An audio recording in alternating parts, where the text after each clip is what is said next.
वर्तमान समय मुद्दों, बहसों और आंदोलनों के बीच अपनी एक खास पहचान बना रहा है और समाज ऐसे समूहों में बट गया है जो खुद को सही सिद्ध करने के लिए दूसरे को धता बता रहे हैं। और इसे गंभीर समय में राष्ट्र निर्माण की भूमिका के भीतर डॉक्टर अंबेडकर के विचार खुद ही बहुत महत्वपूर्ण और प्रासंगिक सिद्ध होते हैं।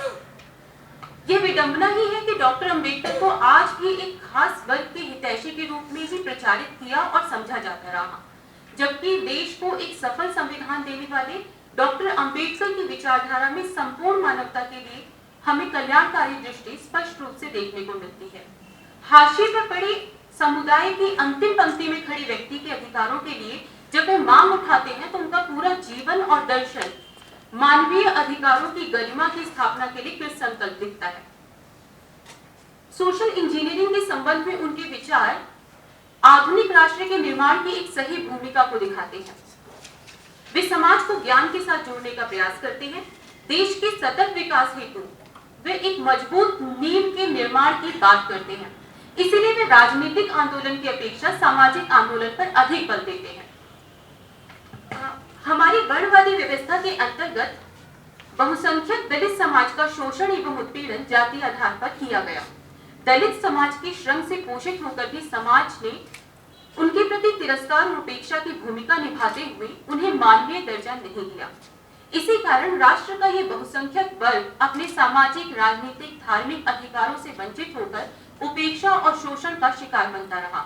डॉक्टर अंबेडकर के रूप में उन्हें पहली बार अपना प्रत्यक्ष रूप से प्रतिनिधि प्राप्त हुआ, जिन्होंने पूरे आंदोलन को एक सही दिशा प्रदान की। करीब से डॉक्टर अंबेडकर की पूरी परंपरा को महसूस किया, जिस दौरान उन्होंने लंदन में अपनी शिक्षा के वर्ष बिताए।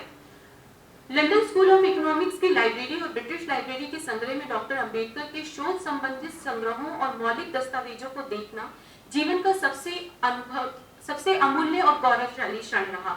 इसके साथ ही लंदन में छात्र जीवन में बिताए गए उनके समय को नजदीक से महसूस करने के तो किया ही गया। उनके घर को भी देखा गया, जो अब एक संग्रहालय के रूप में वहां पर स्थापित किया गया है। इसके साथ ही ग्रेज इन्न में भी जाना हुआ, जहां वो बारट लॉ की डिग्री के लिए नामांकित हुए थे।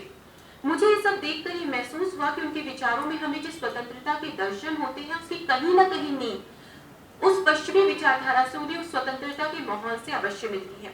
डॉक्टर अंबेडकर की शैक्षिक और चिंतन विकास की यात्रा को इंग्लैंड बहुत सहेज कर रखता है।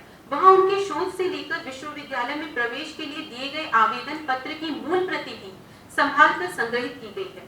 विश्वविद्यालय अपने बेहतरीन स्कॉलर की परंपरा में डॉक्टर अंबेडकर को बेहतरीन स्कॉलर के रूप में वहां प्रस्तुत करते हैं। और इन्हीं परिस्थितियों की तुलना यदि भारत से की जाए तो ये बहुत दुखद है कि डॉक्टर अंबेडकर के जन्म और कर्मस्थली के रूप में इस राष्ट्र के भीतर वे खुद दलगत राजनीति का शिकार हुए हैं। 125वीं जयंती को मनाते हुए सरकार जब 500 रुपए के सिक्के को उन्हें स्मृति रूप में समर्पित करती है, तो ये सोचा जा सकता है, विडंबना ही है कि सारा खेल केवल वोट बैंक और चुनावी दांव पेचों के पीछे फंसा रह जाता है। अभी हाल ही में अखबार में खबर छपी थी कि वॉशिंगटन अमेरिका की जो नई मुद्राएं होंगी, उन पर राष्ट्र के प्रमुख व्यक्तियों को स्थान दिया जाएगा। क्या राष्ट्र निर्माता के रूप में हम डॉक्टर अंबेडकर को इन नए छप रहे नोटों पर स्थान नहीं दे सकते? और यहाँ मैं स्पष्ट करना चाहूंगी कि मैं उनकी तुलना केवल गांधी से नहीं कर रही, बल्कि महत्व उन सभी शख्सियतों को, चाहे वे किसी भी क्षेत्र से, साहित्य क्षेत्र से हो, राजनीति के क्षेत्र से हो, जिनकी भी भूमिका राष्ट्र निर्माण में रही, ज्योतिबा फुले, सावित्रीबाई फुले, अंबेडकर, उन्हें क्यों नहीं हम अपने नोटों पर स्थान दे सकते हैं? क्योंकि हमारी आने वाली पीढ़ी इन शख्सियतों और उनके महत्व को अपने दैनिक जीवन में जान सके।